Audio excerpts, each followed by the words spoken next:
अगर हमारे आपके अंदर भक्ति जग जाए, और भक्ति जगती है तभी तो हम कथा में जाते हैं। और जब भक्ति नहीं है, देखिए जिनके पास भक्ति नहीं है वो कोई पंडाल के अंदर आया ही नहीं। जब भक्ति देवी अंदर विराजमान होती हैं तब हम चल करके कथा पंडाल में जाते हैं। यहां की बात नहीं कर रहा हूं, कहीं भी हो, अगर राम चर्चा हो रही है तो कुछ लोग तो कहते हैं महाराज इतना बड़ा प्रोग्राम कर रहे हैं, कार्ड तो हमको दिए ही नहीं, बुलावा तो हमको भेजे ही नहीं। लेकिन ऐसी जगहों में कार्ड का इंतजार नहीं करना चाहिए। तीसरा प्रश्न करते हैं कि भगवान देवकी मैया के गर्भ में क्यों आए? अगर भगवान ब्रह्म है तो फिर जन्मा क्यों?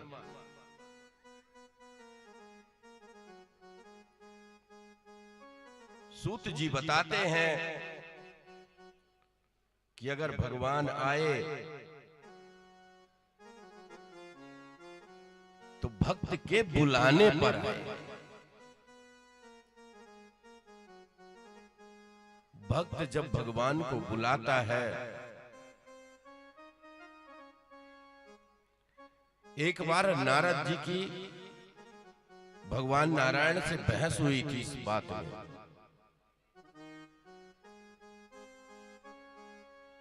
नारद जी नारायण करते करते विष्णु लोक पहुंचे। भगवान तैयार हो रहे थे। नारद जी ने कहा प्रभु कहाँ की तैयारी हो रही है? बोले भक्त बुला रहे हैं, हमें मृत्यु लोक जाना है। बोले नारायण नारायण, अभी अभी तो मैं मृत्यु लोक से आ रहा हूं, एक भी भक्त आपको याद ही नहीं कर रहा प्रभु, और आप उनसे मिलने के लिए तैयार हो गए। बोले नारायण नारद, मैं तो जा रहा हूं, मेरा भक्त बुला रहा है। बोले प्रभु मैं जो है 24 घंटे नारायण के अलावा कुछ जानता ही नहीं हूं, पर कभी आपकी जिज्ञासा नहीं जगी कि आज नारद से मिलने जाना है? और जो भक्त मृत्यु लोक में कभी याद ही नहीं कर रहा, आप कहते हो भक्त के पास जा रहे हैं। तब नारायण ने परीक्षा की, अच्छा नारद तुम हमें बहुत याद करते हो ना? हाँ प्रभु, कोई शंका क्या? बोले आज हम एक छोटा सा परीक्षण करना चाहते हैं। बिल्कुल प्रभु। भगवान ने एक कटोरा मंगाया, उस कटोरे में घी भर दिए, फुल लबालब भर गया घी कटोरे से। बोले नारद इसको लो हाथ में, ध्यान रखना एक बूंद घी नीचे न गिरे, और कटोरा को लेकर के मृत्यु लोक जाओ और वहां से वापस आ जाओ। बोले ये कौन सी बड़ी बात है, अभी गया और अभी आया। बोले बस ध्यान रखना घी नहीं गिरना चाहिए। बोले बिल्कुल नहीं गिरेगा। अब नारद जी तो पूरा ध्यान लगा दिए घी में कि घी न गिरने पाए। मृत्यु लोक गए, घूम के भगवान के पास आए। बोले नारद लिया है? बोले हाँ। घी तो नहीं गिराए? बोले देख लीजिए जितना आपने डाला था उतना ही है। बोले हाँ ये तो है, कम तो हुआ ही नहीं। अच्छा ये बताओ नारद, जितना समय तुम्हें घी लेके मृत्यु लोक में जाने और आने में लगा, उस बीच में कितनी बार तुमने याद किया? बोले प्रभु लो ये तो भूल ही गया, मैं तो सारा ध्यान घी में लगा दिया। तो बोले बताओ एक काम तुमको हमने दिया तो तुम मुझे भूल गए, और मृत्यु लोक में तो हमारे भक्तों के पास ग्रह कार्य नाना जंजाला, कितने काम होते हैं।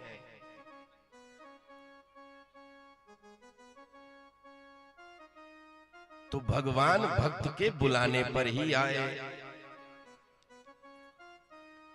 चौथा प्रश्न करते हैं भगवान के कितने अवतार हुए? तो भगवान के कुल 24 अवतार बताए गए। पांचवा प्रश्न करते हैं कि भगवान ने कौन कौन सी लीलाएं की और राम कौन है?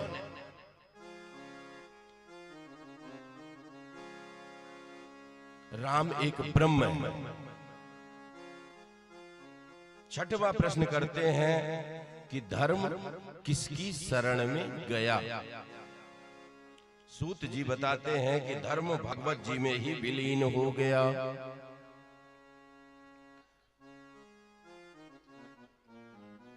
सूत जी प्रश्न सुनकर बड़े गदगद हो गए कि कितने अच्छे हमारे ये शिष्य हैं कि कहां कहां से खोज खोज के ऐसे प्रश्न कर रहे हैं। बड़े आनंदित हुए।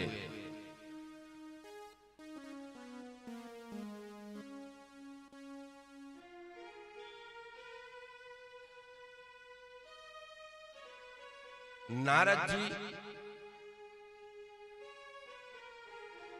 नारम ज्ञानम ददात इति नारदा,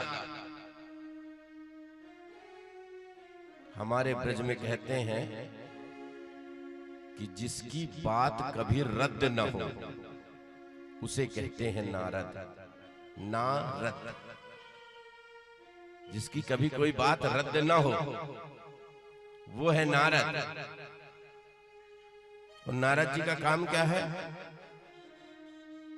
जो आजकल महाराज पोस्ट ऑफिस वाले काम करते हैं ना,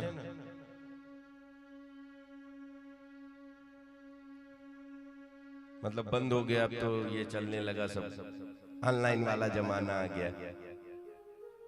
उसी तरह वो इधर का उधर खबर पहुंचाना उनका काम था।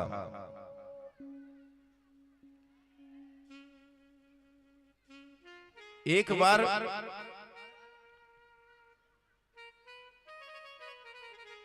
देवताओं के यहां मैया लोगों की मीटिंग लगी।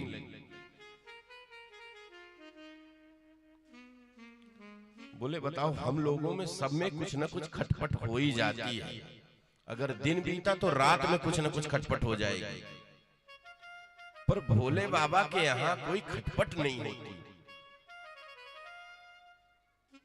नारद जी बोले मैया, आप लोग अगर चाहो तो क्या नहीं हो सकता। बोले कैसे? बाबा कभी माता पार्वती से विवाद ही नहीं करते, कभी कोई उनसे बात ही नहीं होती, और ना तो पार्वती मैया कभी ये भोले बाबा से भी विवाद करते। यहां तो मृत्युलोक में रोज विवाद होते हैं। ऑफिस जाने से पहले, ऑफिस आते समय, फिर एक बार, मतलब 2-3 बार हो ही जाता है हमारा। लेकिन बाबा की कभी लड़ाई नहीं होती थी। लेकिन जब मैया लोगों की बात सुने तो नारद जी बोले मैया अब आप देखना, कल ही दोनों में बहस होगी। कैसे? संभव ही नहीं। बोले देखते। नारद जी पहुंचे कहां? कैलाश। बाबा समाधि में बढ़िया ध्यान मग्न बैठे हुए हैं, राम नाम की माला लिए। नारद जी पहुंचे, मैया अंदर थी। आओ नारद जी आओ, बहुत दिन आ गए बीत, कहो मुनि कोने बिलमाए, लोकन में तुम फिरो, कहो क्या समाचार लाए। नारद जी बोले मैया, हम तो बस यहीं से गुजर रहे थे, सोचे आपको प्रणाम कर ले। बढ़िया किए नारद, और सुनाओ सब कुशल मंगल? बोले कुशल मंगल ही तो नहीं है, फिर क्या है? मैया एक बात पूछनी है आपसे। बोलो नारद। मैया बाबा आपसे बहुत प्रेम करते हैं। बोले हाँ, वो तो हमसे हमेशा बहुत प्रेम करते हैं। बोले नहीं करते हैं? बोले नहीं करते हैं। बोले अगर करते तो ये बताइए कि कोई पति अगर अपनी पत्नी से प्रेम करता है तो कभी कोई बात छुपाता है क्या? बोले नहीं, बाबा तो आज तक हमसे कोई बात छुपाई ही नहीं, उनकी कोई बात छुपी ही नहीं। बोले यही तो मैया आप नहीं जानती हैं, वो एक बात आपसे आज भी छुपा के बैठे हुए हैं। अब तो मैया का माथा टनका। अच्छा कौन सी बात? बोले वो मैं क्यों बताऊं कौन सी बात, लेकिन बाबा आपसे एक बात छुपा के बैठे हुए हैं, पूछ लेना आप, विश्वास ना हो तो। बोले कुछ तो बता दो। बोले पूछना कि बाबा ये जो मुंडों की माल पहने हो ना, ये किसके मुंडों की माल है? आज तक आपको बताए? बोले हमने कभी पूछा ही नहीं। बोले ना आपने कभी पूछा ना उन्होंने कभी बताया, यही तो चोरी है और क्या है। इतना प्रेम करते तो बता ना देते कि ये किसके मुंडों की माल पहने घूमते हैं। इतना बोल के नारद जी जब चलने लगे, बाबा की दृष्टि पड़ी। बाबा ने देखा, बोले ओ नारद जी पधारे, जरूर कुछ न कुछ नया कांड हो गया। अब तो मैया यहाँ ताक में बैठ गई कि कब बाबा की समाधि टूटे और हम प्रश्न चिन्ह लगाएं। बाबा की समाधि खुली, मैया पहुंची। बोले आप बहुत कपटी हो। बाबा बोले किस तरह बात कर रही हो देवी? बोले नारद जी सही सही बोल के गए हैं, नारद आए थे, आपको पता है? बोले हाँ वो तो हमने देखा, वहीं समझ गए कि कुछ न कुछ हुआ, पर क्या बात हो गई? बोले आप मुझसे क्या क्या छुपाते हो ये बताओ। अब लो दोनों में बहस चलने लगी। बाबा बोले देवी तुमसे हमारा क्या छुपा है? हमने तो कभी कुछ छुपाया ही नहीं, छुपाना ही नहीं जानता मैं। बोले नहीं, आप एक बात आज तक छुपा के बैठे हो और मुझे आज जानना है। बोले बताओ कौन सी बात हमने छुपाई? बोले ये जो मुंडों की माल आपने पहन रखी है, ये किसके मुंडों की माल आप पहने हो? पहले तो मुझे ये बताओ। बाबा बोले देवी अब तुमसे क्या बताएं? नहीं नहीं अब तो बताओ कि आखिर ये मुंडों की माल जो पहने बैठे हो, ये किसके मुंडों की माल है? बाबा बोले देवी ये और किसी के मुंडों की माल नहीं है, ये तुम्हारे ही मुंडों की माल है। बोले वो कैसे? बोले तुम जब मर जाती थी तो तुम्हारी मुंडी का हमने माल बना लिया और जितनी मुंडियां लगी हैं सब तुम्हारी हैं। बोले अच्छा, तो हम इतने बार मर चुके और तुम अभी तक जिंदा हो, तुम अमर हो, तुम नहीं मरे एक बार भी। बोले देवी हमने अमर कथा सुनी है। बोले अच्छा ये अमर कथा क्या है? बोले तुमको अमर कथा पता नहीं है? बोले नहीं मुझे भी अमर होना है, मुझे भी अमर कथा सुनाओ। शंकर जी बोले बिल्कुल देवी सुनाऊंगा, लेकिन अमर कथा कैसे सुनते हैं? बोले वो सब मुझे पता नहीं है, लेकिन वो अमर कथा मुझे सुनना है और आप सुनाओगे और अभी सुनाओगे और आज ही सुनाओगे। बाल हट, संत हट और नारी हट। महाराज ये तीनों हट से अब परमात्मा ही जाने हम क्या बोले। लेकिन ये कलयुग वाली लड़ाई नहीं लड़ रही थी माता पार्वती, उनके लड़ाई में भी प्रेम था। आज जो लड़ाई होती है ना, तो पहले ही बताते हैं इतना बड़ा दहेज लेकर जो हमने आए तो पहले उसका हिसाब करो और तुम अलग और हम अलग। तो ये वाला हिसाब नहीं था। आज वो अमर कथा सुनने के लिए माता पार्वती को लेकर के हिमालय पहुंच गए और हिमालय में शंकर जी बढ़िया आसन लगाए और इधर उधर देखे, कुछ दिखा नहीं। तो एक बार भोलेनाथ ने ताली बजाई। ताली क्यों बजाते हैं? हम आपको तो ताली बजाने में भी शर्म आती है। अरे महाराज जी तो बार बार बस यही बोलते ताली बजाओ ताली बजाओ। अरे क्यों बजाएं ताली? अरे ताली बजाने से जितने विकार अंदर होते हैं ना, वो सब भग जाते हैं।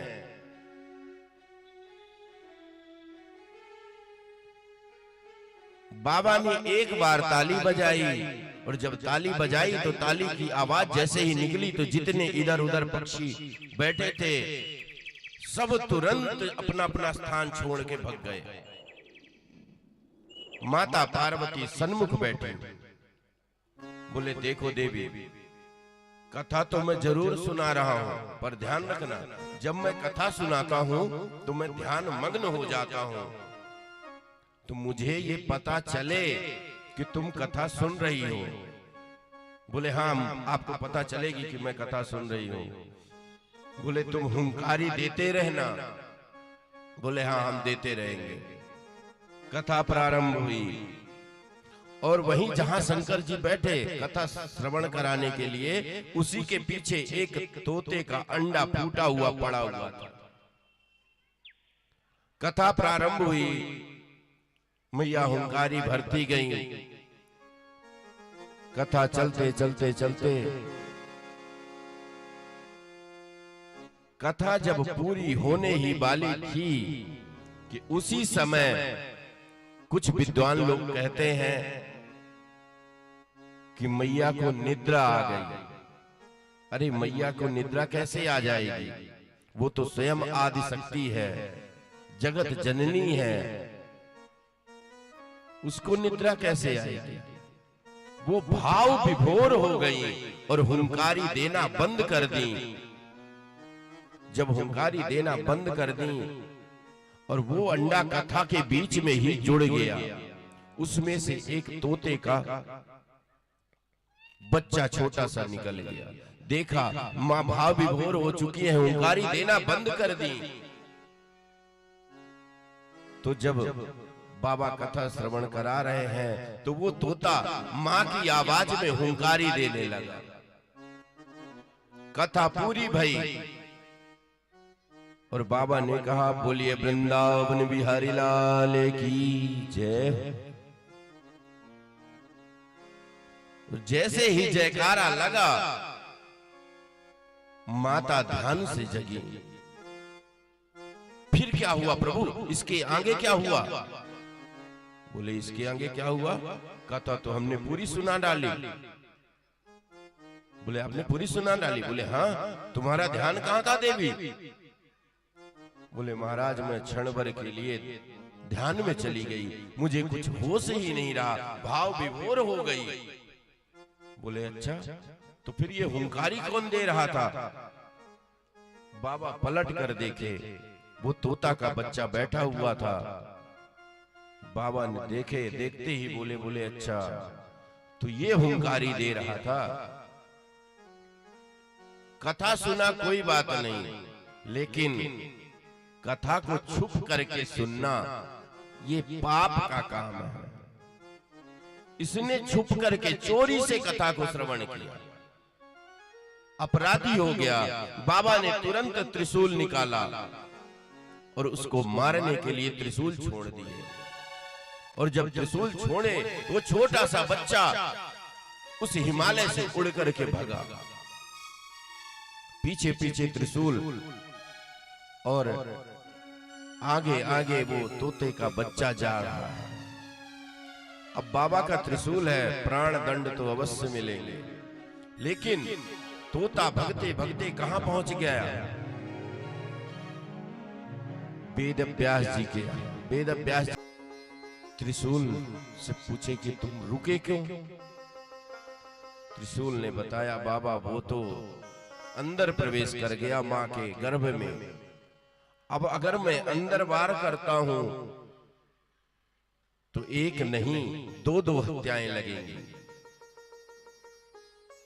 व्यास जी आए, बाबा का आदर सम्मान किए और इस तरह सुखदेव जी महाराज गर्भ में पहुंच गए। 12 वर्ष तक वो मां के गर्भ में रहे। अब सोचिए यहां 9 महीने में क्या दुर्दशा हो जाती है। वो तो 12 वर्ष तक अंदर ही रहे। कई बार व्यास जी, पुत्र बाहर आ जाओ, तुम्हारी मां को बड़ा कष्ट है, लेकिन वो सुखदेव जी बाहर नहीं आ रहे थे। बोलते थे कि मैं बाहर अगर आऊंगा तो मुझे विष्णु की माया घेर लेगी और मैं माया के चक्कर में फंसना नहीं चाहता, इसलिए मैं बाहर नहीं आऊंगा। व्यास जी के बहुत निवेदन करने पर सुखदेव जी ने कहा कि अगर स्वयं नारायण आकर के कहें कि मेरी माया मुझे नहीं घेरेगी, तभी मैं बाहर आऊंगा। और जब भगवान उसको बोले कि तू बाहर आ जा, मेरी माया तुझसे कई कोसों दूर रहेगी, तब सुखदेव जी का प्रागट्य हुआ। बोलिए सुखदेव भगवान की जय। और जैसे ही वो प्रगटे, जन्म लिए, तुरंत जो है वन की ओर चल दिए। अब पिताजी आवाज लगाते हैं, यम प्रम्रजन्तमनुपेदम वेत कृत्यम द्वैपायनो विरह कातरया जुहावा पुत्रेति तन्मय तनयातरो विनेदुस्तम सर्वभूत हृदयं मुनिमान तोस्मि। पुत्रेति पुत्रेति, पुत्र रुक जाओ, पुत्र रुक जाओ। लेकिन जब माया है ही नहीं तो कहां के पिताजी, कहां के पुत्र? वो तो जिस अवस्था में थे उसी अवस्था में जंगल चले गए और जंगल जाके महाराज समाधि लगा लिए। समाधि लगी। अब व्यास जी, अब सोचिए, जिसका पुत्र पैदा होते ही जंगल चला जाए तो उस माँ बाप के अंदर क्या बीतेगी। 4 प्रकार के जीवन में सुख बताए गए हैं। पहला सुख स्वस्थ हो काया।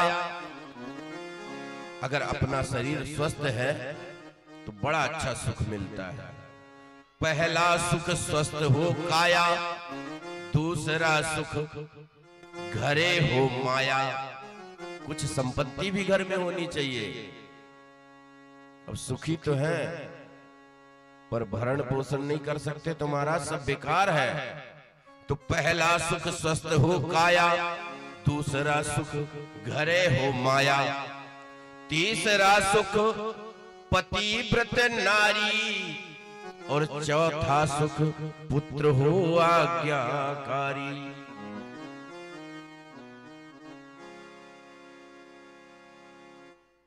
अब तो महाराज जीवन में ये इन 4 सुखों के अलावा 5वां सुख हो तो पता नहीं। मुझे तो सिर्फ 4 सुख ही पता है। लेकिन किस्मत वालों को मिलते हैं। ऐसा नहीं है कि नहीं है। जिस दिन सब कुछ नहीं रहेगा तो ये पृथ्वी ही नहीं रहेगी, विलीन हो जाएगी। नर सहस्त्र बहु सुनो पुरारी, को एक होए धर्म व्रत धारी। कहीं ना कहीं वो है जिसकी वजह से आज ये पृथ्वी टिकी हुई है। आज तो महाराज दिखावा बहुत है, दिखावा। जो दिखता है वही बिकता है।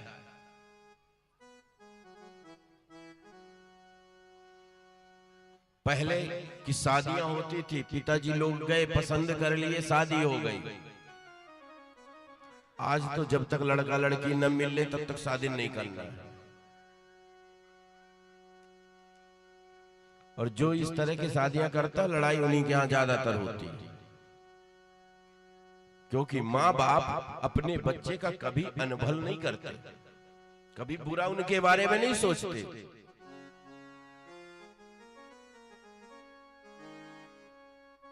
क्योंकि बच्चा सोच सकता है, लेकिन जो माँ बाप होते हैं वो कभी अपने बच्चे के बारे में बुरा तो सोच ही नहीं सकते।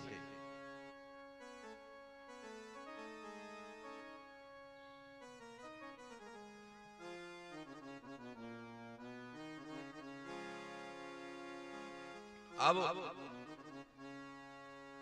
सुखदेव जी महाराज तो जंगल चले गए। यहां व्यास जी बैठकर सोचने लगे, विचारने लगे कि एक 12 वर्ष बाद पुत्र भी हुआ तो भी जंगल चला गया। अब इसे कैसे वापस लाया जाए, इसकी तरकीब निकालने लगे।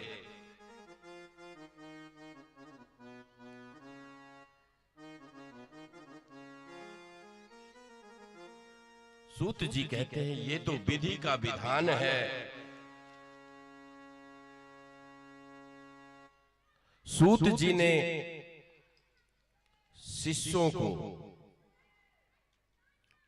आधा आधा श्लोक सिखाए।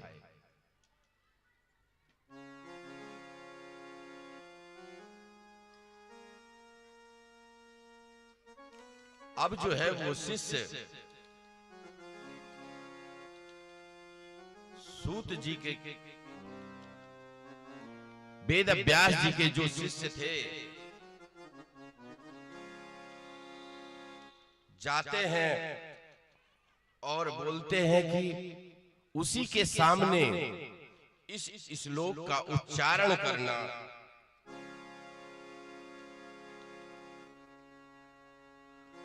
और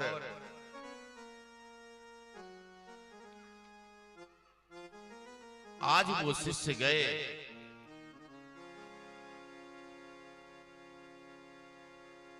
और बढ़िया गुनगुनाते हुए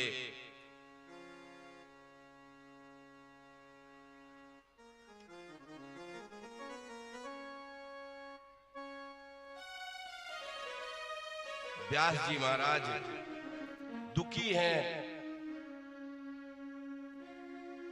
और उनके कहने पर जब जाते हैं तो एक छोटा सा श्लोक गुनगुनाते हैं कि बकीयम स्तन कालकूटम जिज्ञासया पायत साध्वी लेवे गतिं दात्रयु चिंताम ततो नयं कं वा दयालु शरणं व्रजेम।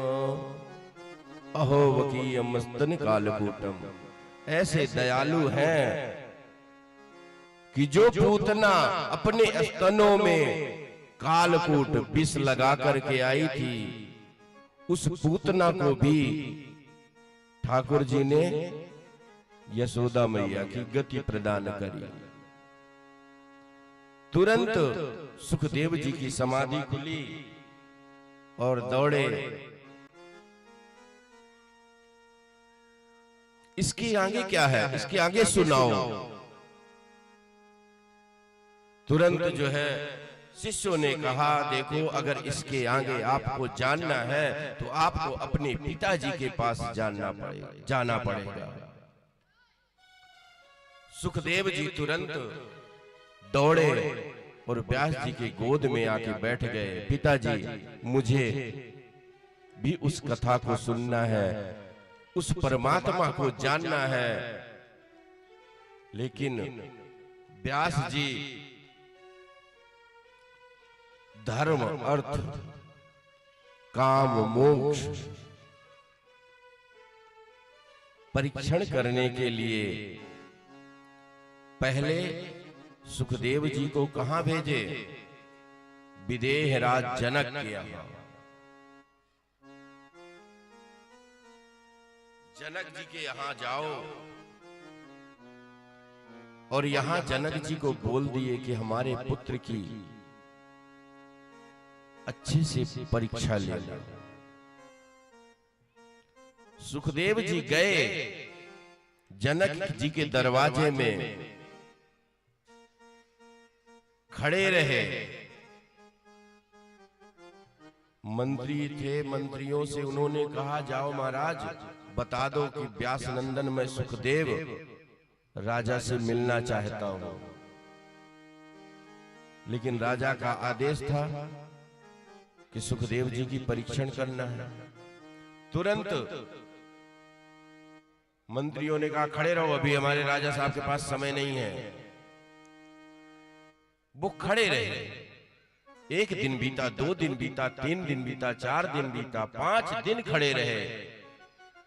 लेकिन जरा भी उनका मन मलिन नहीं हुआ,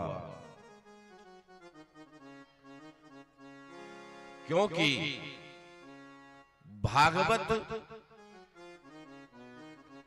करने का अधिकारी वही होता है महाराज, निर्मत्सरा नाम, जिसके अंदर द्वेष न हो, छल न हो, कपट न हो। भागवत का अधिकारी वही है जिसके अंदर ईर्षा न हो, और जिसके अंदर महाराज ईर्षा होती है वो भागवत का अधिकारी नहीं है। सुखदेव जी खड़े रह गए। 5 दिन बाद अंदर बुलाए, जहां माल खजाना रखा था वहां ले जाके सुखदेव जी को बैठा दिए। देखें इसके अंदर लालच तो नहीं है, हीरा जवाहरात मोती सब रखा हुआ है, लेकिन उनको कोई मतलब ही नहीं। अप्सराओं को बुलाया गया, उनके पास बैठाए, कहीं काम तो नहीं। जब सब में पास हो गए तब विदेह राज जनक स्वयं जाके सुखदेव जी के चरणों में प्रणाम किए। पर ये कब जीतता है आदमी? जब उसकी कृपा होती है। वो कृपा कब होगी? जब हमारे अंदर वो भाव आएगा, और जब भाव नहीं आएगा तो काहे की कृपा।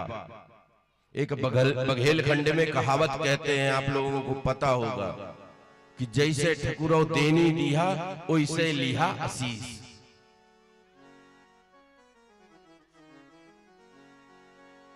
अब तो महाराज पंडित जी अगर पूजा करा रहे हैं तो हम क्या कहते हैं, पंडित जी जल्दी जल्दी 60 कट में निपटा दीजिए।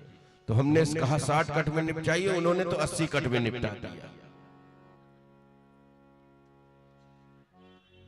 फिर हम क्या बोलते, महाराज आपने बताया था कि महामृत्युंजय करवा लेना, हमने करवाया लेकिन लाभ नहीं मिला। अरे लाभ कहां से मिले? आपने तो पहले पंडित जी को हिंट कर दिया, पंडित जी 60 कट में निपटाना। अगर 3000 जपते होगे तो आप तो 5000, 7000, 8000 तक जप लेना। तो ये तो हम स्वयं करते हैं।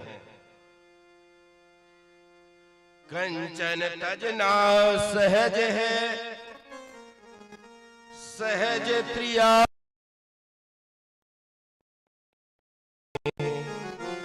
परमान बड़ाई ईर्षा, दुर्लभ तजनाए।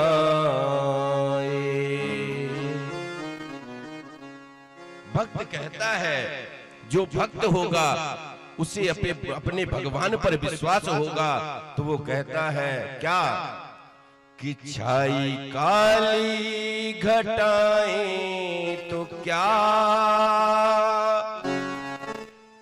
उनके आंचल के नीचे हूं मैं,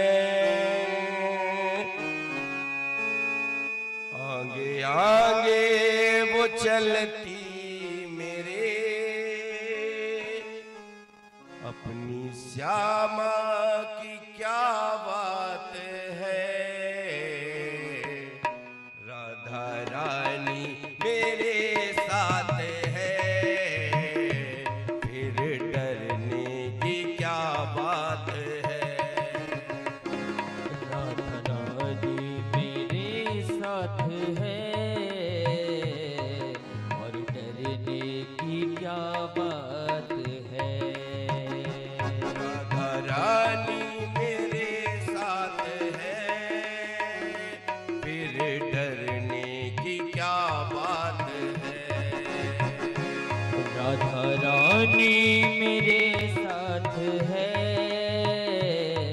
फिर डरने की क्या बात है।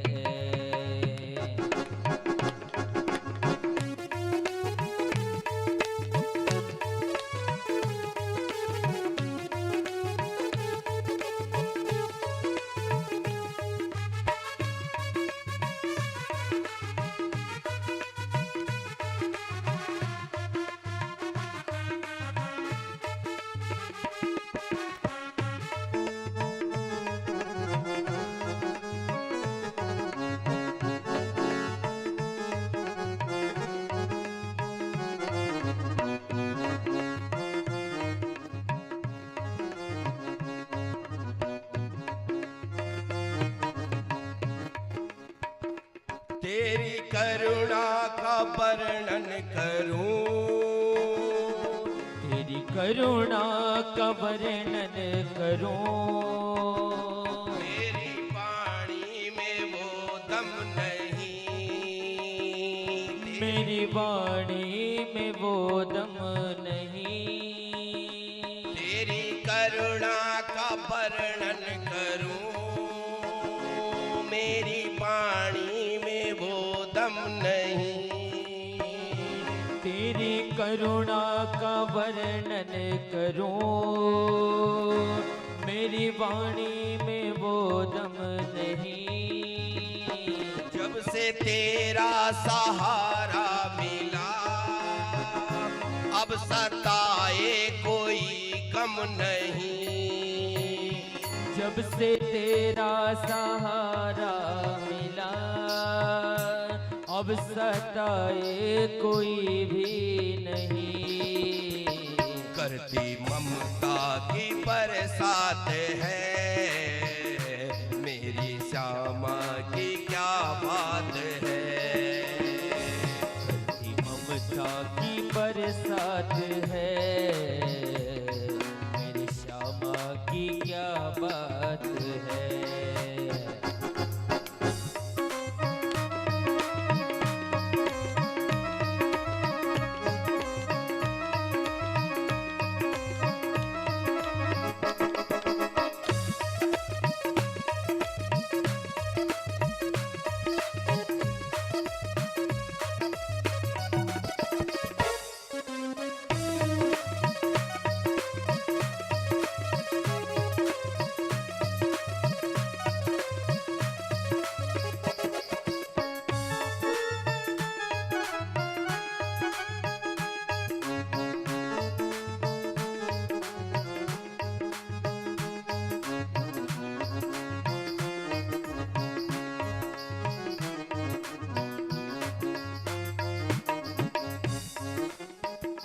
क्यों तू भटके यहाँ से वहाँ, क्यों तू भटके यहाँ से वहाँ।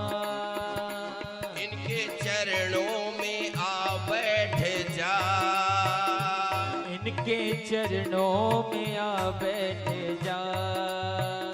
क्यों तू भटके यहाँ से वहाँ, इनके चरणों में आ बैठ जा।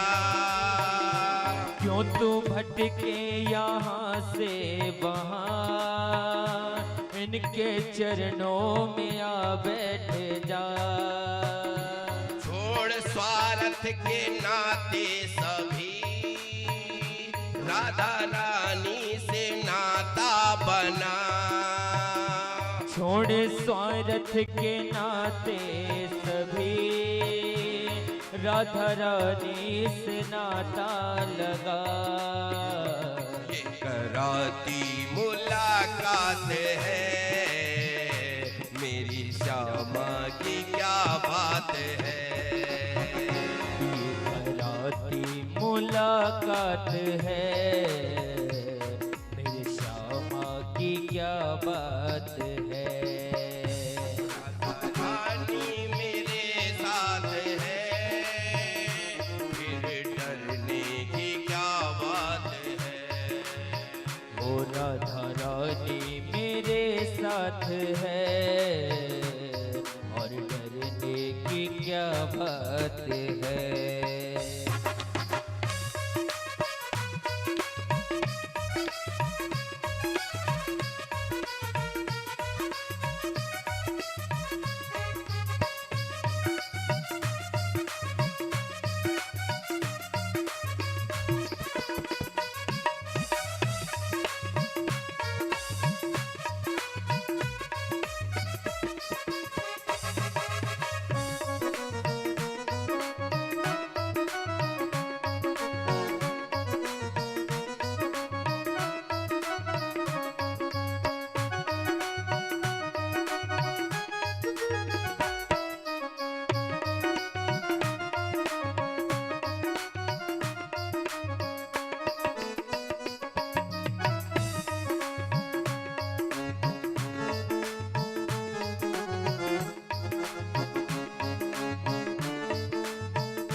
रहते कोई कुछ कहे, उनके रहते कोई कुछ कहे, बोलो किसकी ये औकात है, बोलो किसकी ये औकात है। उनके रहते कोई कुछ कहे, बोलो किसकी ये औकात है, उनके रहते कोई कुछ कहे, बोलो किसकी ये औकात है।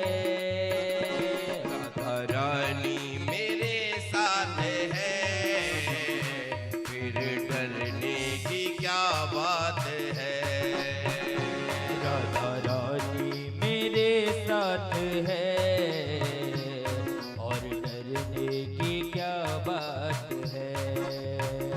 राधा रानी मेरे साथ है, और डरने की क्या बात है। राधा रानी मेरे साथ है, और डरने की क्या बात है।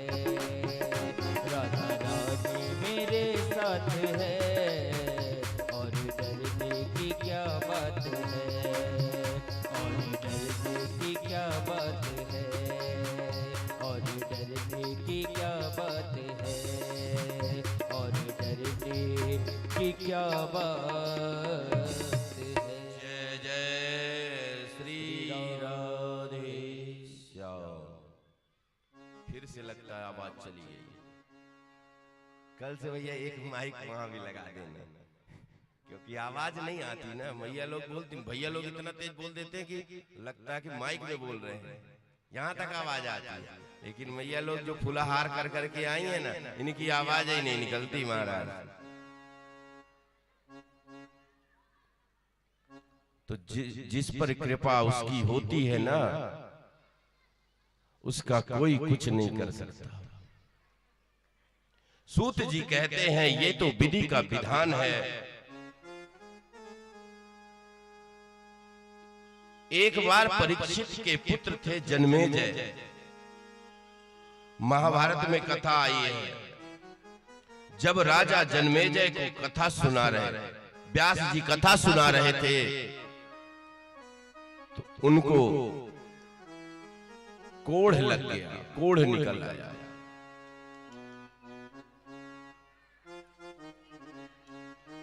एक नीला पीतांबर बिछा करके व्यास जी कथा सुना रहे थे, क्योंकि उन्होंने प्रायश्चित किया था। उनके पिताजी की मृत्यु तक्षक नाग के द्वारा हुई थी, तो उन्होंने हवन में नागों की आहुतियां की थी। इस वजह से उनको कोढ़ निकला। अब जब महाराज कथा सुना रहे थे, उस कोढ़ को दूर करने के लिए तो पूरा नीला कपड़ा पूरा सफेद हुआ, लेकिन थोड़ा सा कोना बच गया।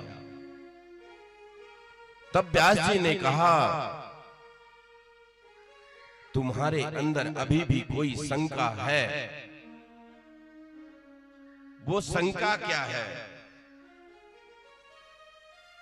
उसको प्रकट करो। तब जन्मेजय ने कहा कि महाराज, आप ने तो बताया था कि हमारे दादा भीमसेन ने 10,000 हाथी अंतरिक्ष में फेंक दिए थे।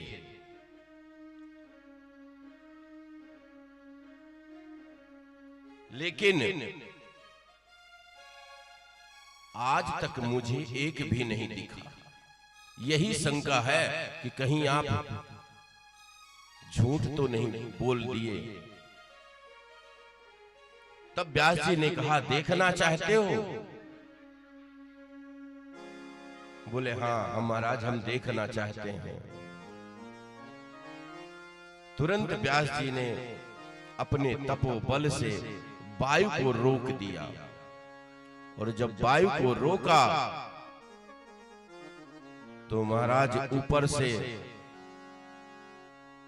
2, 4, 10 हाथी गिरे। तो जब गिरे तो कहां गिरे? हस्तिनापुर में गिरे, और आधा हस्तिनापुर समाप्त हो गया।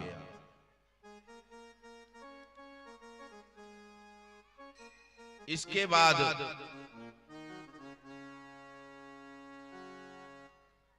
नारद जी पहुंचे कहां? ब्रह्मा जी के पास।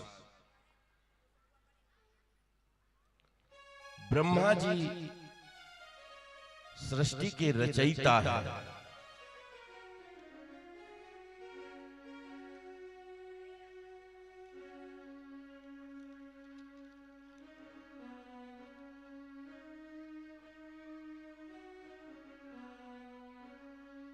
अब जो है ब्रह्मा जी कहां से पैदा हुए?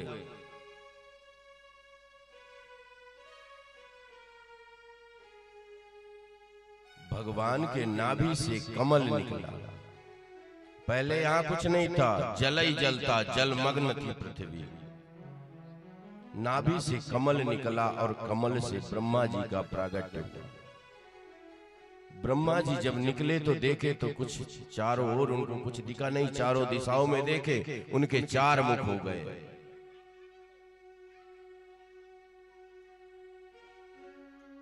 आगे कथा आती है। और इधर अब हम कथा क्रम में ही चलें।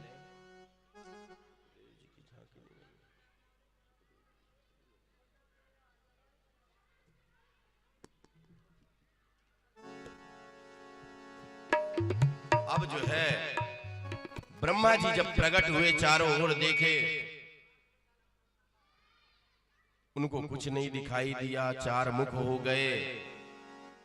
तब उनको एक ऊपर से आवाज आई, वर्णमाला का 16वां अक्षर। काका गागा में गिनती करिए, 16वां अक्षर कौन सा होता है? और 21वां अक्षर। 16वां अक्षर आता है ता, और 21वां अक्षर आता है पा।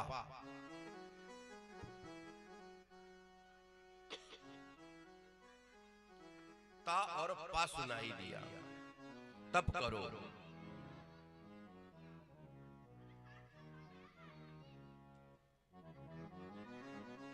इसके बाद ब्रह्मा जी तप किए। अब तप करने के बाद शंकर जी को बोले, शंकर जी भगवान के भ्रगुटी से पैदा हुए, सृष्टि की रचना करो। शंकर जी सृष्टि रचने लगे, भूत प्रेत डाकनी पिशाचनी सब बनाने लगे। ब्रह्मा जी बोले बस करो, बहुत ज्यादा हो जाएंगे। और जब ज्यादा हो जाएंगे तब तो हो गया, सृष्टि बहुत बढ़िया हो जाएगी। इसलिए ब्रह्मा जी ने रोका। इधर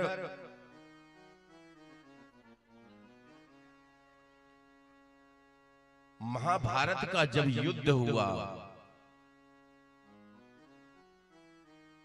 कौरव और पांडवों के बीच में,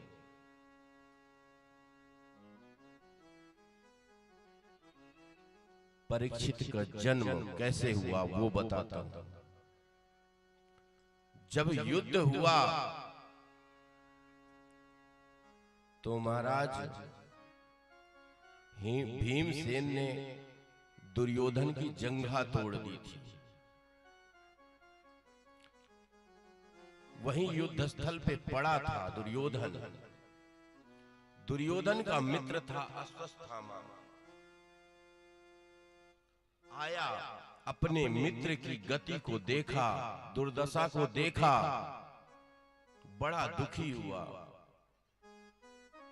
अरे मित्र, एक बार तो मुझे बता देते, पांडवों की मजाल क्या कि तुम्हारी ये दशा कर देते। तुमने मुझे याद नहीं किया। दुर्योधन ने कहा,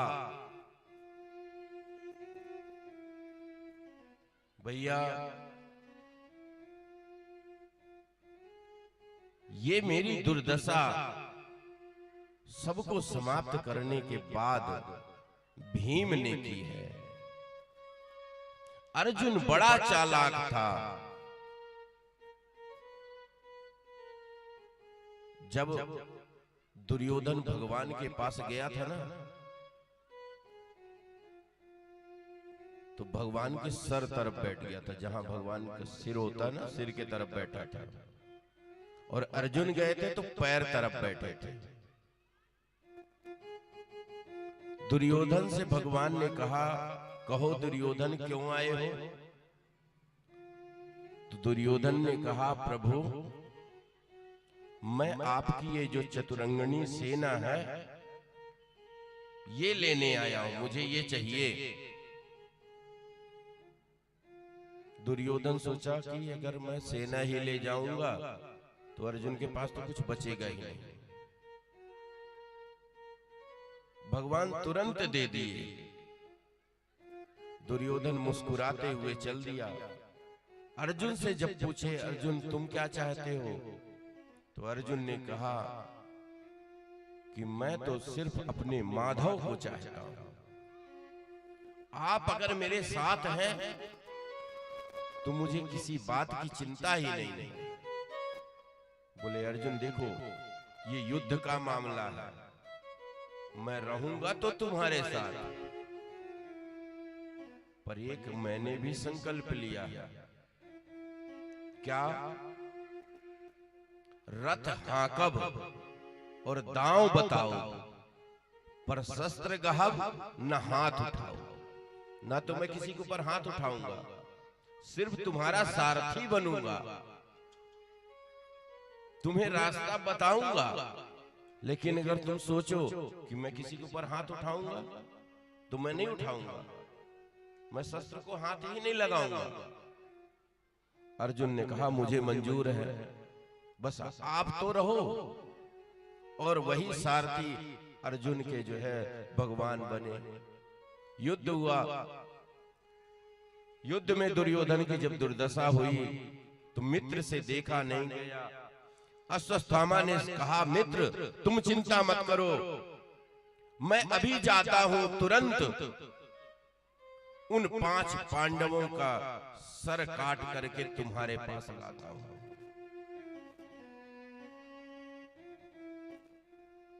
अब जो है जब ब्राह्मणों का इतना संकल्प किए अश्वत्थामा और तुरंत वहां से चल दिए।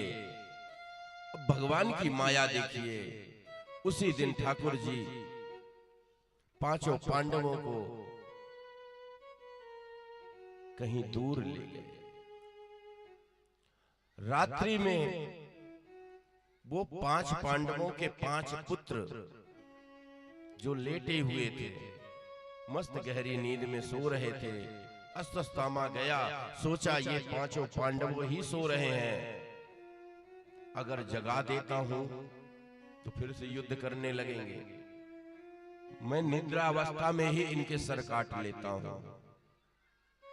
और अश्वत्थामा ने क्या किया, उन 5 कुमारों के सर को काटा और जो चादर सर से ढके थे उसी चादर में वो 5 मुंडियों को लपेटे हुए आ गए दुर्योधन के पास। दुर्योधन ने जैसे ही सर को पकड़ा, दुर्योधन जोर जोर से रोने लगा। अरे मित्र तुमने क्या कर दिया, मेरे वंश का विनाश कर दिया। अब तो कोई पानी देने वाला भी नहीं बचा, तुमने तो सब समाप्त कर दिया।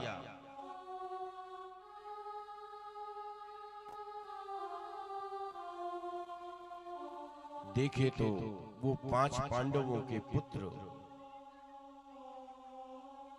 दुर्योधन को बड़ी ग्लानि हुई। इधर 5 पांडवों के साथ जब भगवान वापस आए, सुबह हुई आज बच्चे नहीं उठ रहे। द्रौपदी ने दासी को आदेश दिया, जाओ बच्चों को जगा दो, सुबह हो गई। दासी कमरे में जाती है तो देखती है कि वहां तो लहू लुहान पड़ा हुआ है महाराज। दासी जोर से चीखी और वहीं मूर्छित हो गई। जब उसकी चीखने की आवाज द्रौपदी मैया ने सुना, तुरंत दौड़कर कमरे में गई और वहां देखती हैं तो आज तो द्रौपदी मैया की दशा कुछ मत पूछिए कि उस मां की क्या दुर्दशा भाई कि जिसके आज 5 पुत्र समाप्त हो गए। इतने में अर्जुन, भीम, युधिष्ठिर, नकुल, सहदेव सब आए। देखे ये क्या हो गया। भीम ने तुरंत गदा उठाया, अर्जुन अपनी गांडीव उठाए और बोले, जो भी दुष्ट ऐसा किया है मैं अभी जाता हूं और उसका सर काट कर लेके आता हूं। और तुरंत चल दिए गए। अश्वत्थामा भाग रहा था, अर्जुन ने पकड़ा और घसीटते हुए उसे द्रौपदी के पास ले आए। अब जब द्रौपदी के पास अश्वत्थामा पहुंचा तो भीम ने कहा, भैया छोड़ो, इसका वध मैं करूंगा। अर्जुन ने कहा, नहीं नहीं, इसने मेरे पुत्रों को मारा है, इसको सजा तो सिर्फ मैं मारूंगा। भगवान से पूछते हैं कि हे गोविंद, इस दुष्ट के साथ क्या करना चाहिए।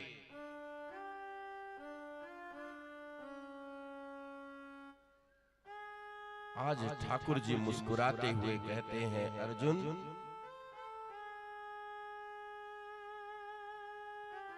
ब्राह्मण की कभी हत्या नहीं करनी चाहिए, पर आतताई को छोड़ना भी नहीं चाहिए।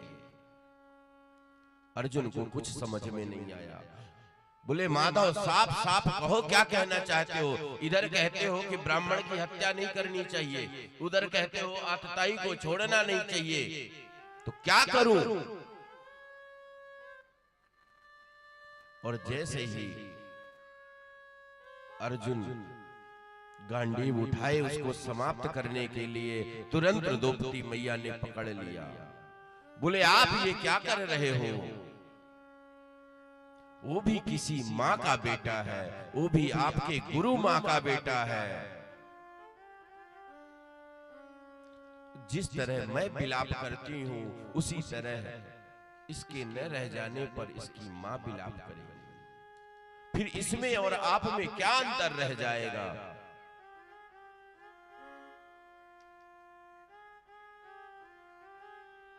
आज ठाकुर जी समझाए, अर्जुन नहीं समझ रहे हैं। बोले, मैं कुछ नहीं समझता, मैं तो इसका वध करूंगा। तब भगवान ने कहा, देखो अर्जुन, कोई जरूरी नहीं है कि ब्राह्मण के प्राण ले लो तभी सजा देना हो गया। मृत्यु दंड से ज्यादा है उसका अपमान करना। अगर उसका अपमान कर दिए तो उसका दंड मृत्यु दंड से भी बड़ा हो जाता है। तुरंत उसके सर को पकड़े और सर मुड़वा दिए। उसको धक्का देके अपने राज्य से बाहर कर दिए। उस बेइज्जती को बर्दाश्त ना कर सका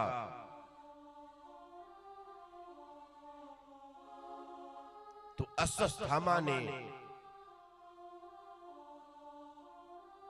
क्या किया। अर्जुन की जो कुलवधू उत्तरा थी, अभिमन्यु की पत्नी थी, उसने जो है बाण चला दी कि जो इसका गर्भ है ये गर्भ में ही जलकर भस्म हो जाए। और जब वो चला गया तो यहां से सब भगवान को प्रणाम करने लगे और चलने लगे। भगवान जब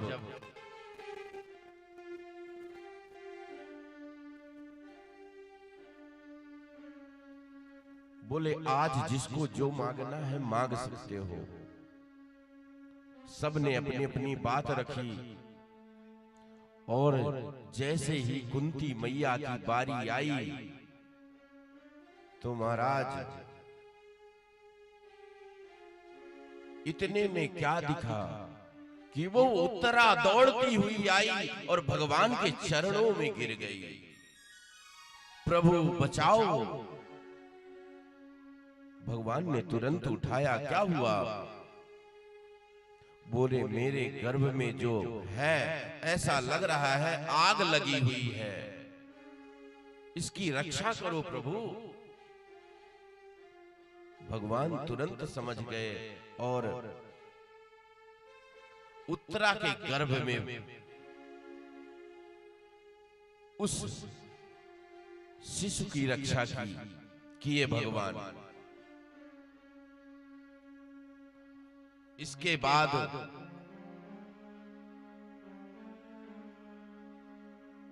उत्तरा के गर्भ में कौन थे? यही परीक्षित जी।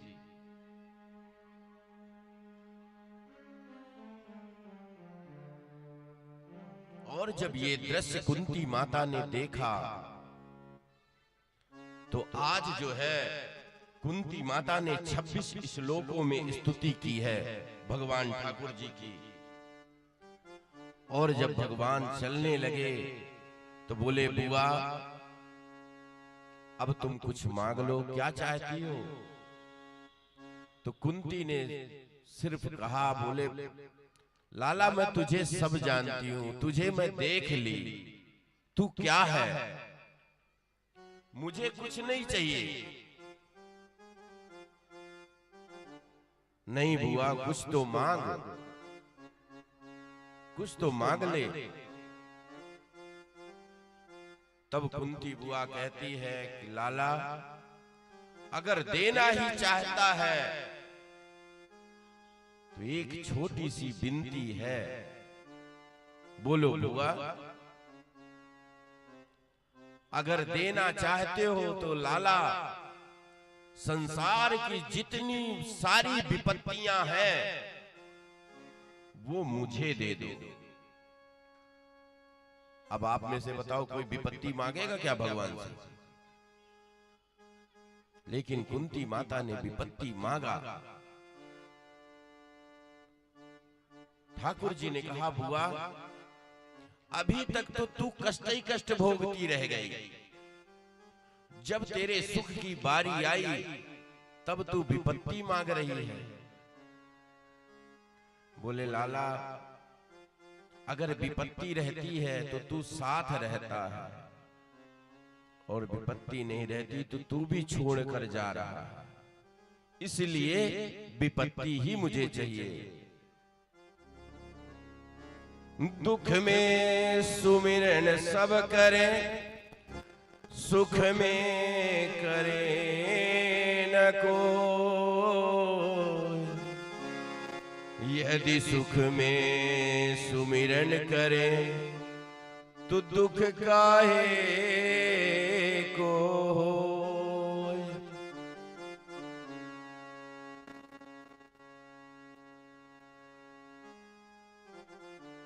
लेकिन महाराज जब दुख आता है तभी तो भगवान की याद आती है,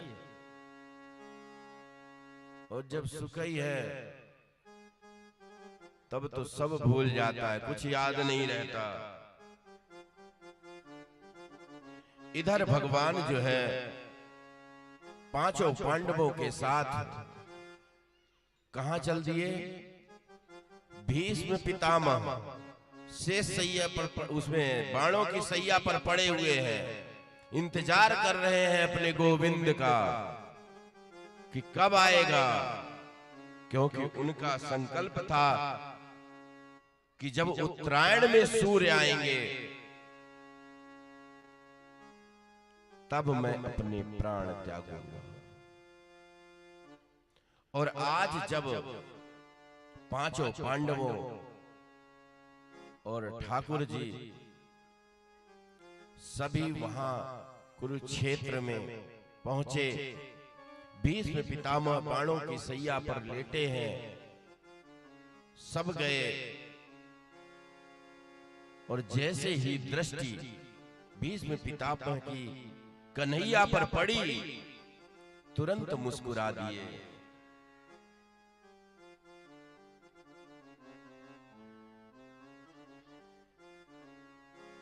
ठाकुर जी पूछते हैं कि आप मेरा इंतजार कर रहे थे? बोले हां कन्हैया, तेरा ही इंतजार कर रहा था, और आज मैं जीत गया।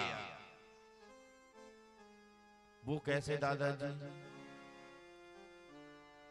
वो ऐसे कि तूने संकल्प लिया था कि मैं युद्ध में शस्त्र नहीं उठाऊंगा, लेकिन मेरा भी प्रण था कि मैं तुझसे शस्त्र उठवा लूंगा।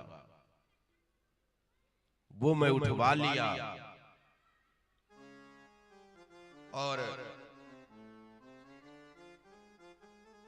भीष्म पितामह जी ने 18 श्लोकों में बड़ी सुंदर स्तुति की है।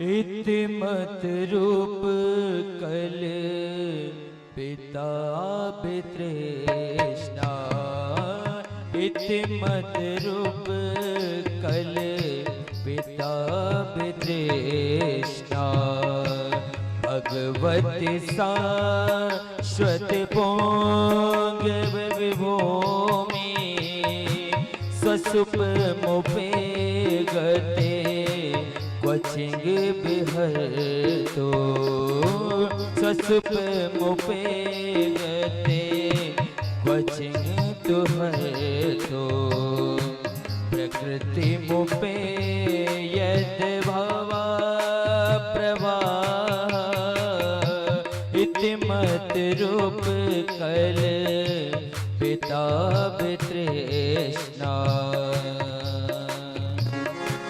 त्रिभुवन तमिला में,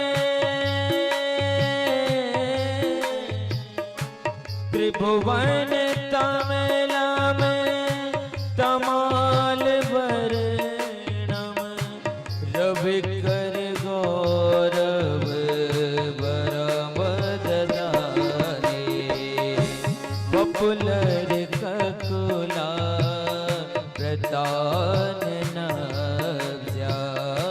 पपुलर ककुला प्रताप नव्या, विजय सखे रेस्तु में बनाव्या, विजय सखे रेस्ते बनाव्या, विजय सखे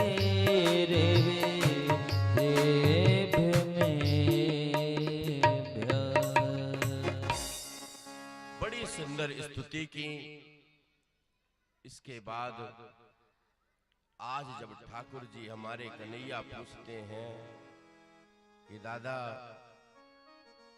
आपकी अंतिम इच्छा क्या है, आप मुझसे कहिए, मैं पूरा करूंगा। तब आज कहते हैं कि इतना तो करना स्वामी जब प्राण तन से निकले, गोविंद नाम लेकर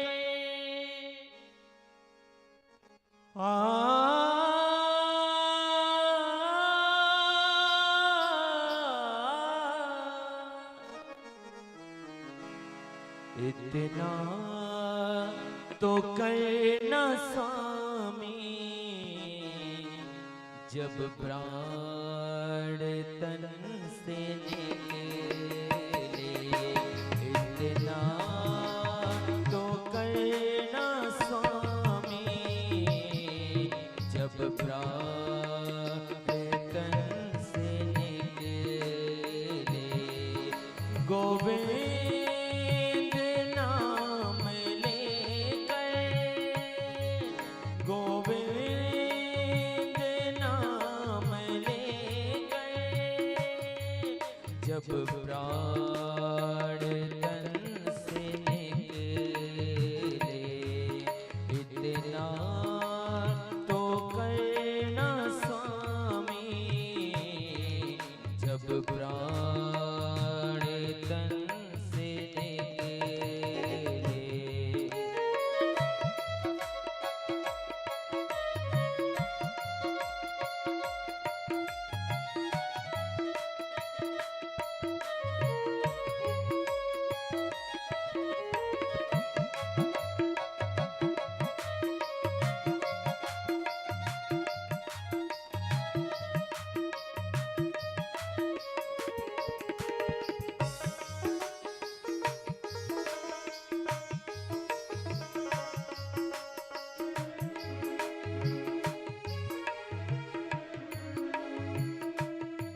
श्री गंगा जी का तट हो, यमुना का बनसीबट हो। श्री गंगा जी का तट हो, यमुना का बनसीबट हो, यमुना का बनसीबट हो। मेरा सावरा निकट हो, मेरा सावरा निकट हो, जब प्राण तन से निकले, इतना तो करना स्वामी, जब प्राण तन से निकले।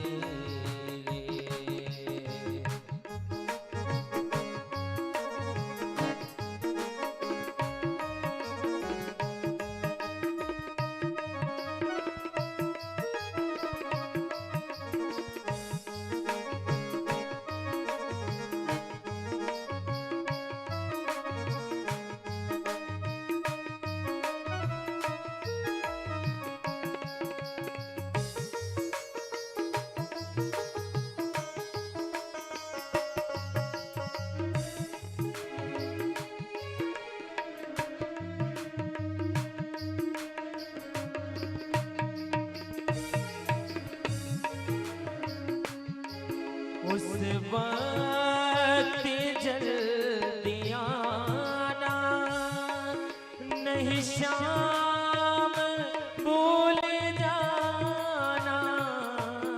उस वक्त जल्दी आना, नहीं शाम भूल जाना, नहीं शाम भूल जाना। बंसी की धुन सुनाना, बंसी की धुन सुनाना, जब प्राण तन से निकले,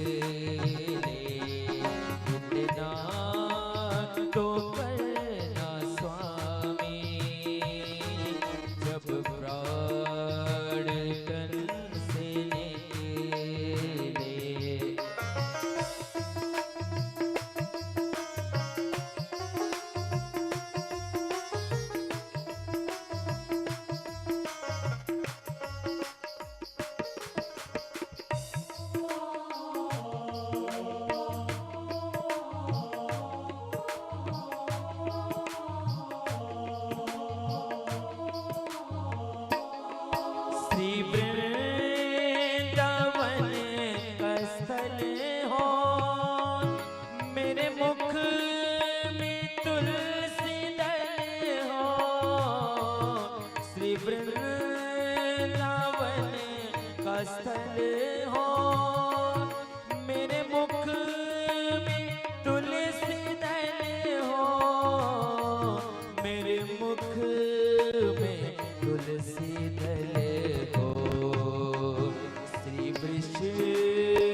तो करना स्वामी, जब प्राण तन से निकले, गोविंद नाम लेकर, गोविंद नाम लेकर, जब प्राण तन से निकले, इतना तो करना स्वामी, इतना तो करना स्वामी, जब प्राण तन से निकले, जब प्राण तन से निकले।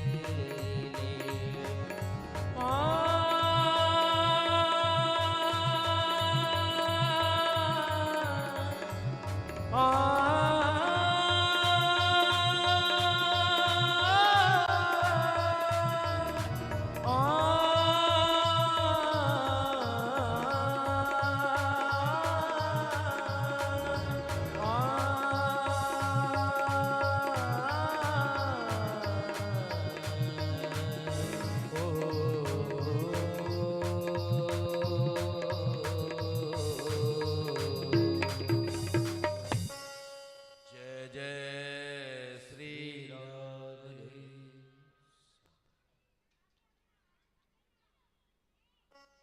अब आज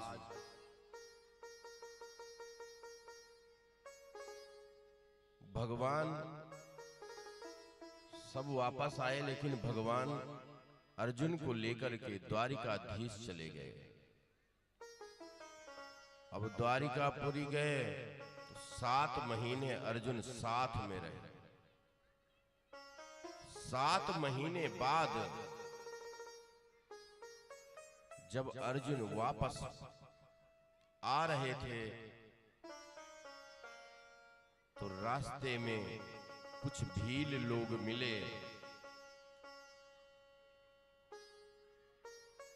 कहते हैं ना कि पुरुष नहीं होत है समय होत बलवान, भीलन लूटिन गोपियां वही अर्जुन वही बान।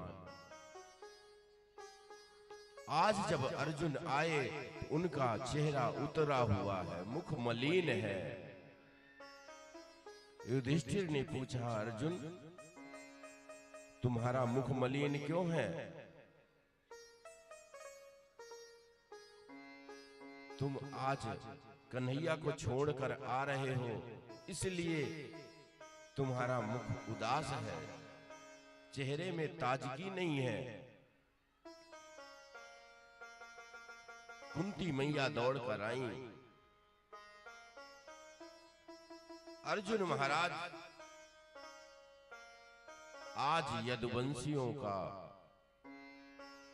हाल सुनाए, कैसे कैसे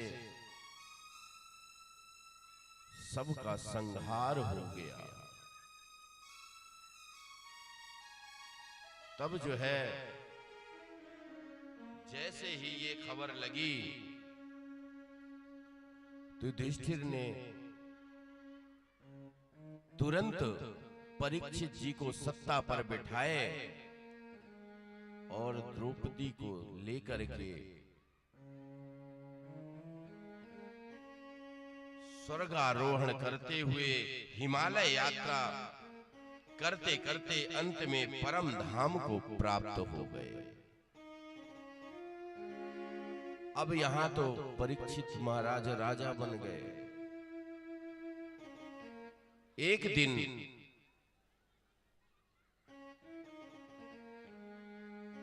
उनके मन में आया कि हमारे दादा परदादा ने क्या किया, आज देखे तो भंडार कक्ष में घुसे।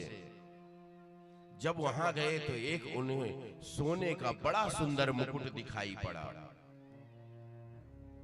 परीक्षित जी ने विचार किया कि ये मुकुट आज मैं धारण करूंगा, और परीक्षित जी ने वो सुवर्ण मुकुट धारण किए। और धारण करने के बाद जंगल निकल पड़े शिकार के लिए। जब निकले तो कुछ दूर में क्या देखते हैं कि एक बैल और एक गाय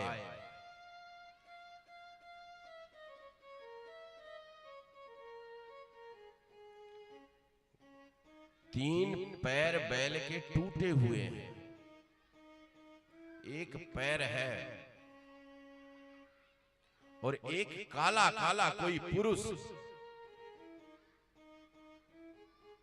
उस बैल को दंड दे रहा है, मार रहा है। गैया मैया रो रही हैं, विलाप कर रही हैं। परीक्षित जी से सहन नहीं हुआ कि हमारे राज्य में ऐसा अत्याचार। तुरंत उसके पास पहुंच गए।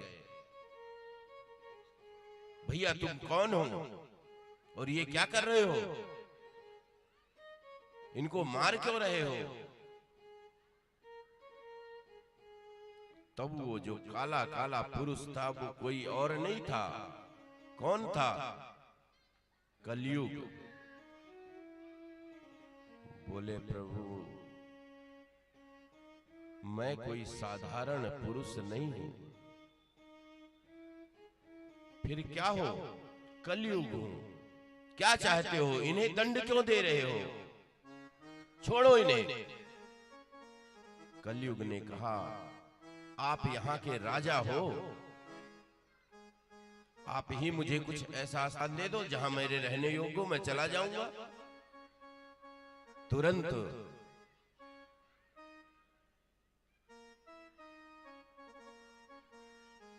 परीक्षित ने 4 स्थान दे दिए। जाओ इन स्थानों में तुम रहो।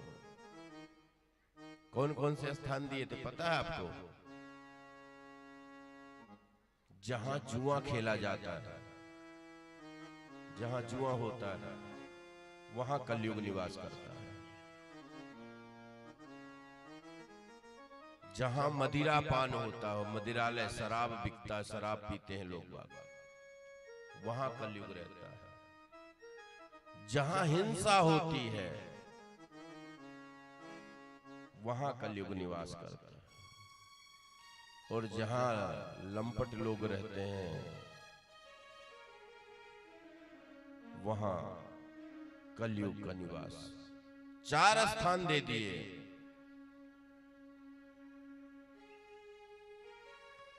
कलयुग विचार करने लगा, बोले वाह महाराज आपसे यही उम्मीद थी, आप यहाँ के राजा हो। अरे महाराज कम से कम सोच समझ के तो दिए होते। ये जो तुमने 4 कमरे दिए तो मेरे रूप को देखकर, मेरे शकल को देख करके दे दिए कि मैं काला काला हूं तो ऐसे ही स्थानों में पड़ा रहूंगा। अरे महाराज आपसे विनती है, मेरे में सर्व दोष है, लेकिन महाराज एक अच्छाई है। वो अच्छाई क्या है?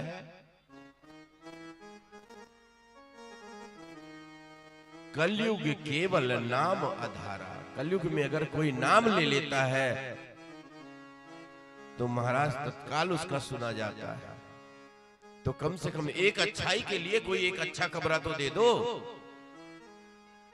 अब परीक्षित तो प्रसन्न थे कि इतना दोष होने के बावजूद भी एक अच्छाई है इसमें। अब वो इतनी अच्छी अच्छाई है कि महाराज परीक्षित जी उसे मना नहीं करे। बोले बताओ तुम्हारी जिसमें इच्छा हो, तुम बताओ कौन सा कमरा चाहिए तुम्हें, तुम मांग लो, मैं तत्काल दे दूंगा। कलयुग ने कहा महाराज अगर आप प्रसन्न हैं तो 5वां कमरा मुझे सुवर्ण में दे दीजिए, मैं सोने में निवास करना चाहता हूं। परीक्षित प्रसन्न थे, तुरंत कह दिए तथास्तु, दिया। और जैसे ही दिया, और सोने का मुकुट तो परीक्षित जी पहने ही हुए थे, तुरंत कलयुग उठा और सीधे भगवान उनके परीक्षित के मस्तक पर विराजमान हो गया। और जैसे ही कलयुग मस्तक पर विराजित हुआ, परीक्षित जी का बिल्कुल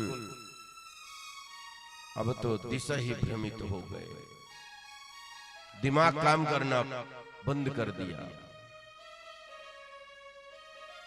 परीक्षित जी आगे बढ़े, समीक ऋषि का आश्रम आया।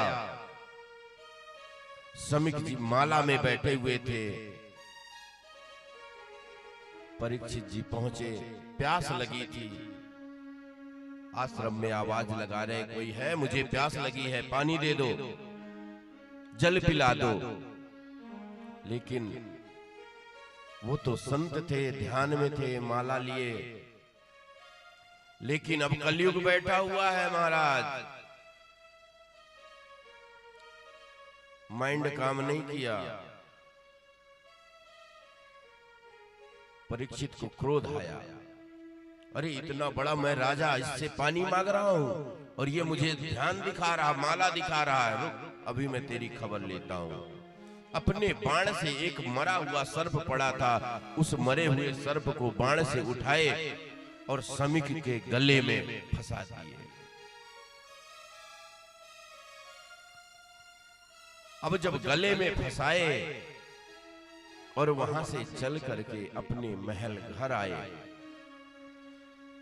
और जैसे ही मुकुट उतारे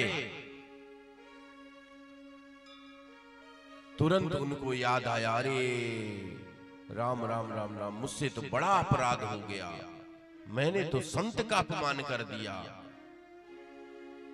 अब तो इसकी सजा मुझे अवश्य कर भोगनी पड़ेगी, क्या करूं। इधर समीक के कुछ शिष्य देखे तो दौड़ते दौड़ते उनके बेटे समीक के पुत्र है श्रृंगी ऋषि, कौशिकी नदी में स्नान कर रहे थे। दौड़ते दौड़ते गए, अरे आप यहां स्नान कर रहे हो, वो राजा परीक्षित आया था और आपके पिताजी का अपमान करके चला गया। तुरंत श्रृंगी ऋषि निकले, क्या किया, अरे मरा हुआ सर्प उनके गले में डाल दिया। अब जब गले में डाल दिया पिताजी के, तो आज श्रृंगी ऋषि को क्रोध आया और उन्होंने श्राप दिया कि वही मरा हुआ सर्प तक्षक नाग आज के 7वें दिन राजा परीक्षित को डसेगा और उसके काटने से ही उसकी मृत्यु होगी। और जब ये श्राप समीक ऋषि सुने तो उनको बड़ा दुख हुआ कि मेरा बेटा बहुत बड़ा अपराध कर दिया। तुरंत अपने शिष्यों को भेजे, जाओ परीक्षित को सूचना दे दो कि मेरा बेटा श्राप दे चुका है और उसका श्राप मिथ्या नहीं होगा, परीक्षित कोई उपाय करे। अब ये बताइए कि कलयुग राजा परीक्षित के मुकुट में विराजमान क्यों हुआ? क्योंकि वो सोने का था। तो इसका मतलब यह है कि मैया लोग जितना हार और पहन के आई हैं तो सब में कलयुग बैठा है। नहीं नहीं नहीं, जो मेहनत से कमा करके सुवर्ण खरीदा है, पहना है, उसमें कलयुग नहीं है। जो छीना झपटी धोखाधड़ी करके कमाया है उसमें कलयुग निवास करता है। तो वो मुकुट किसका था? जरासंध का, भीमसेन ने छीना था। इस वजह से उस मुकुट पर विराजमान। कलयुग जिसके ऊपर आता है ना, तो फिर तो भैया सभी रास्ता बंद हो जाते हैं। एक छोटा सा दृष्टांत सुनाता हूं। 5 भाई थे। 5 भाई थे, 4 बनारस चले गए काशी जी विद्वान बनने। अब महाराज विद्वान बनने जब काशी जी गए तो बहुत बड़े प्रकांड विद्वान हो गए। और एक भाई जो घर में रहा वो सिर्फ गृहस्थी का काम देखता था, गैया भैंसी, खेत पानी लगाना, खेत बोना जोतना, यही सब काम उसका था। अब महाराज वो प्रकांड विद्वान बन बन के जब बनारस से वापस आए तो उनको लगा कि अब तो मेरे से बड़ा कोई विद्वान है ही नहीं, अब कर ले जिसको जो शास्त्रार्थ करना हो। वो तो महाराज चुनौतियां देते घूमते थे, कोई कोई कुछ भी प्रश्न पूछ ले, कोई मुझसे बात तो करे। उनके अंदर मैं आ गया। अपने अंदर मैं कभी नहीं लाना चाहिए। अब जब मैं आया तो मैं तो किसी का हुआ ही नहीं। एक दिन वो चारों भाई कहीं जा रहे थे कि कोई तो विद्वान मिले जो मुझसे शास्त्रार्थ करे। रास्ते में कलयुग से मुलाकात हुई। एक व्यक्ति बढ़िया काला घोड़ा लिए बीच रास्ते में चारों भाइयों को रोक लिया। तुम कौन हो? बोले भैया मैं कोई भी हूं, आप मुझे मत जानो, पर आप लोग कौन हो? बोले हम फला जगह से पढ़ करके आए हैं।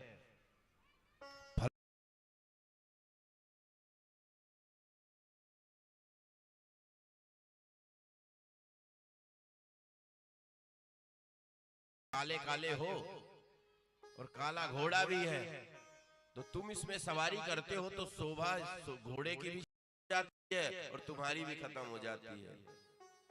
फिर क्या चाहते हो? मैं ये चाहता हूं कि तुमको जो कुछ लेना